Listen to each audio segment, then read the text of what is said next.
The first half of GT was a bit of a disappointment, with them failing to replicate the genuine feeling of early Dragon Ball and squandering the potential of a extremely deep villain in Baby. What about the second half? Can we hope for any improvement in Dragon Ball GT in its latter portion of the series? Did Toei Animation learn from any mistakes from the past? Well, hello there, beautiful friends from around the world. I'm going to be your host, Blackenfist, and I'm going to continue here with the review to end all reviews for Dragon Ball GT. We last left off on the Baby arc and the conclusion of that arc. I think that arc concluded very lackluster, although with a semi-entertaining fight at the end. However, one thing that I genuinely thought they screwed up on was the death of Piccolo. Now, I'm not saying that killing off one of the main cast is a bad idea.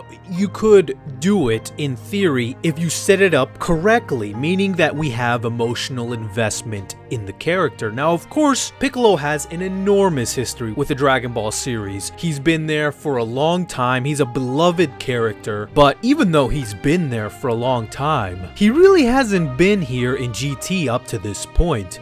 In fact, the reason I feel it's such a slap in the face for a character like Piccolo is because they literally bring him in just to die. The whole death of Piccolo seems like one of the most cheapest ways Dragon Ball has ever tried to gouge out tears from its audience. And the reason I say that is because, like I said before, we haven't seen Piccolo in GT. Although, yes, maybe as fans we have become invested in the character of Piccolo, you know, maybe we would feel a little sad for him to go away. GT hasn't established any of that. We haven't seen Piccolo throughout this entire series, and when Piccolo finally gets a little bit of screen time, only just to be announced that he's going to be sacrificing himself off, it seems almost as a slap in the face. And of course, this all ties back to one of GT's most egregious offenses, and that is its cast use.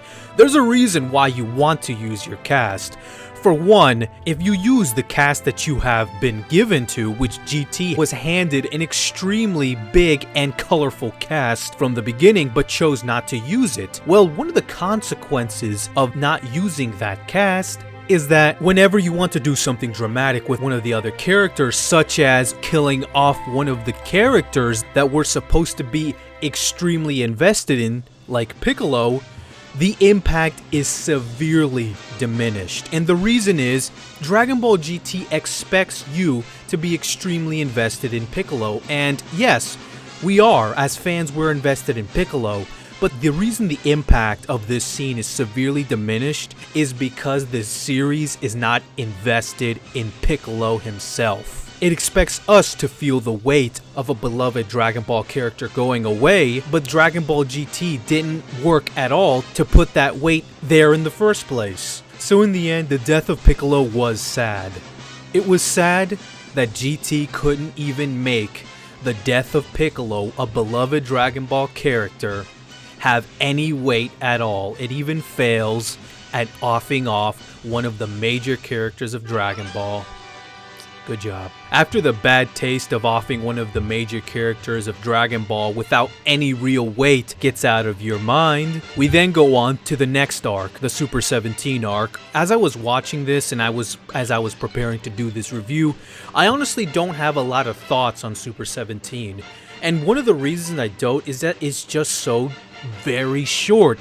And it feels like this whole mini arc almost is just a setup, an introduction, a magnum opus to the real arc, which is of course the Shadow Dragon arc. That's the way that Super 17 felt to me. I honestly didn't think Super 17 was too horrible, besides maybe minor nitpicks. Like, for instance, offing off one of the major Dragon Ball characters once again, this time Krillin, and he suffers from the same problem Piccolo did. Aside from that, I really did enjoy the final battle with 17. The fact that 18 got to be in there in the mix, you know, not just Goku, you know, remembering that they got other characters in this cast that they can use to make the series more interesting, I thought that was actually pretty cool, since we're not completely completely focusing on the same 2-3 characters all the time. But as a whole, I really don't feel the Super 17 arc was terrible or horrible in any way, but on the other hand, I don't feel it was excellent either. And maybe that's the reason why I don't have a lot of thoughts on this arc in particular. Coupled that, it's a very short arc as well. But the Super 17 arc, honestly, is just the prologue to a much bigger arc, and that's the Shadow Dragon arc. And I must say that the premise of the Shadow Dragon arc,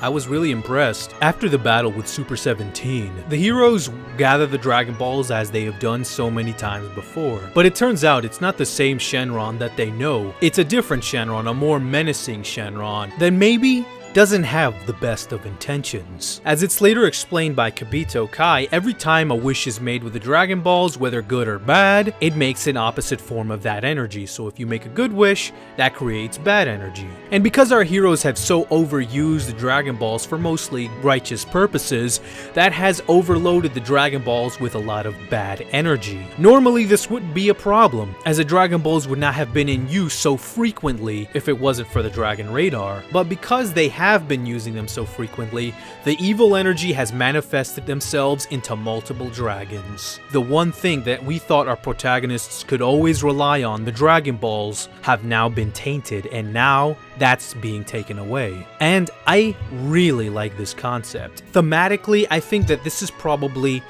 one of the best concepts to have in Dragon Ball, and especially if this is going to be the very last arc of Dragon Ball, it is probably one of the best, if not the best, arcs that you can think of, because it brings home, it brings back, it harkens back to the very objects that this whole series is based on, to the very things that our heroes have been relying on. As someone who's gone through the entire Dragon Ball story, one of the criticisms that Dragon Ball has received a lot throughout the years is that the Dragon Balls are too powerful as a storytelling device. It's like a Deus Ex Machina on steroids. It's always there. Whether it's bringing back old characters back to life, whether it's doing something that is beyond the abilities of our main heroes, the Dragon Balls and Shenron are always there to back them up, and we're sure that they can get it done as long as the plot demands it. The Dragon Balls, in short, have been much too convenient for the entire series. I think even Toriyama recognized the story limiting factors of the Dragon Balls, because he created a storyline where there were multiple timelines, and in one of them, the Dragon Balls didn't exist. And I think that this arc, the Shadow Dragon arc, addresses this perfectly.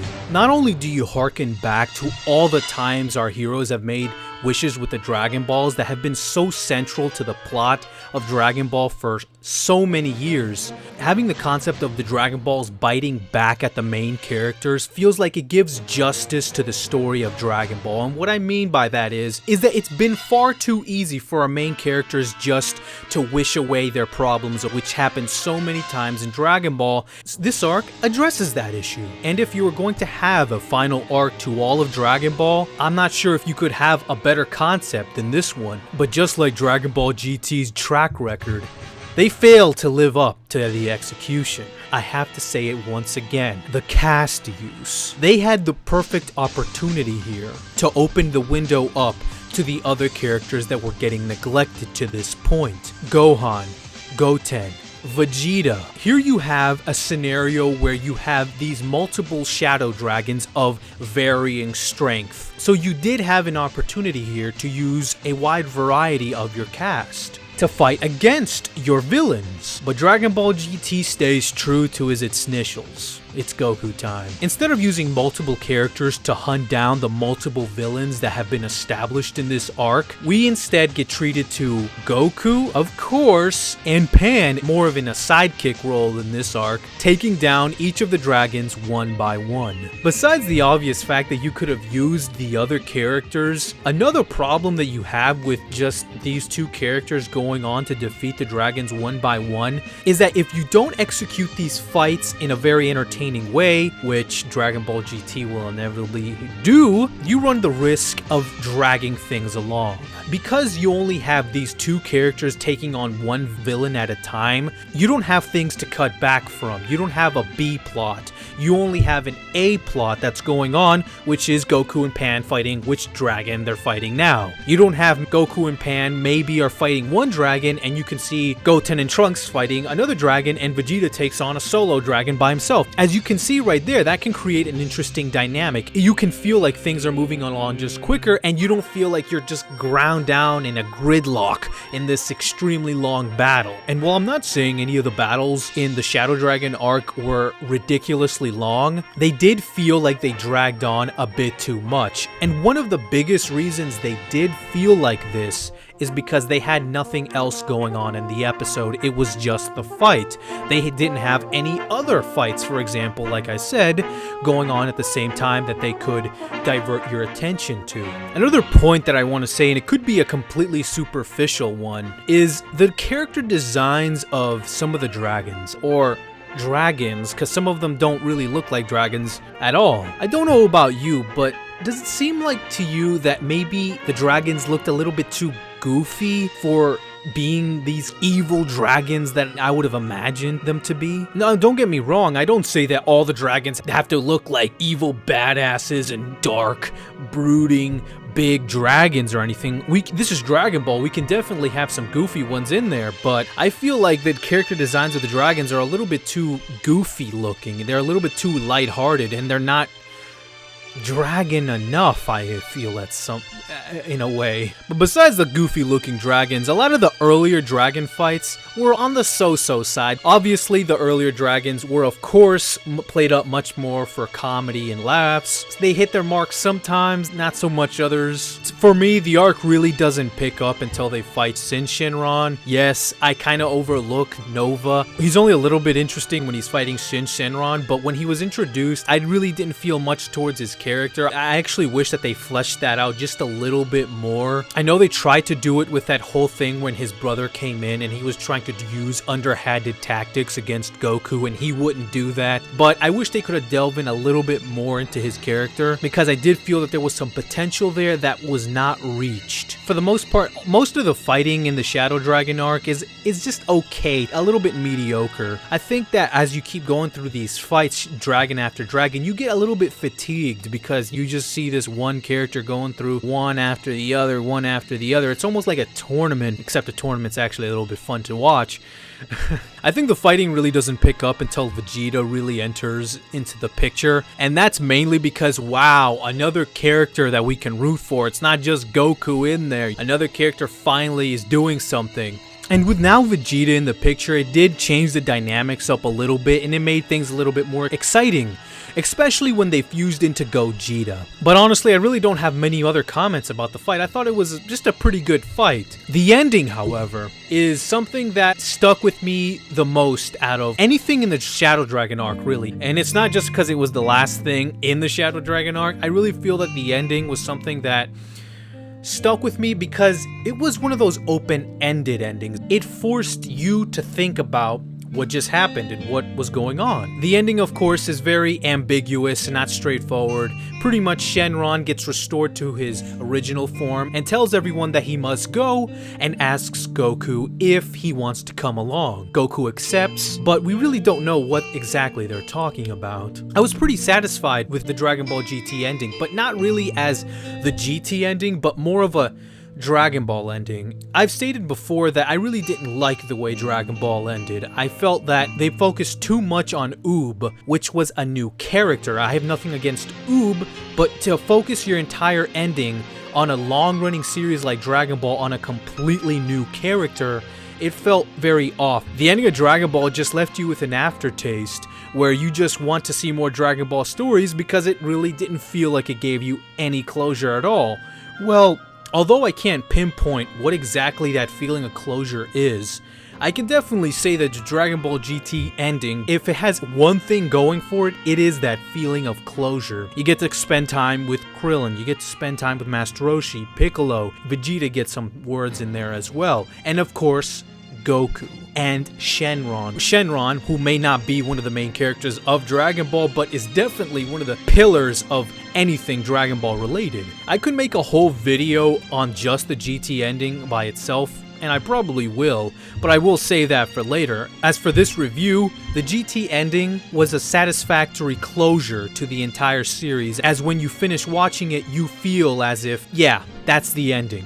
Nothing else is coming after this. And that, my friends, is what is Dragon Ball GT. It was a series that has disappointed many fans. The story concepts of GT honestly sound extremely good on paper, but fails to live up to the story concepts that it brings up in its own series. Harkening back to an earlier time in Dragon Ball, having a villain that's related to the Tuffles who were genocided, having the Dragon Balls finally backfiring on our heroes, and having all the actions that our heroes have done throughout the entire series come back to haunt them in the form of the dragons. I feel that the concepts of Dragon Ball GT are for the most part solid. They're like A++ solid. It's really in the execution where GT really falters. Whether it's trying to replicate Toriyama's humor but not being Toriyama, or whether you're not utilizing your entire cast properly.